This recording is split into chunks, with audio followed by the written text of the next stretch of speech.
Let's go! Ito na yung unang kain ko ngayong araw na to.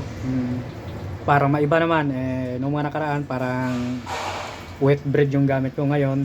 Ano na, saging-saging na muna tayo. Ano pa rin, 4 na nilagang itlog.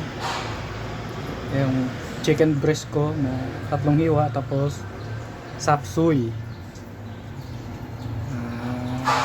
Ano pa ba? Wala na ako ibang na isip na sasabihin, kaya wala na akong sasabihin. Ito na lang, ito yung pang 5 na ata. Tingnan natin, 14. Okay, pang-6 na every other day na fasting pala. Ngayon parang nagiging komportable na yung katawan ko, hindi na ako ganun ka gutom. Ano yun? Parang parang normal na lang din. Let's go. Chibuga na.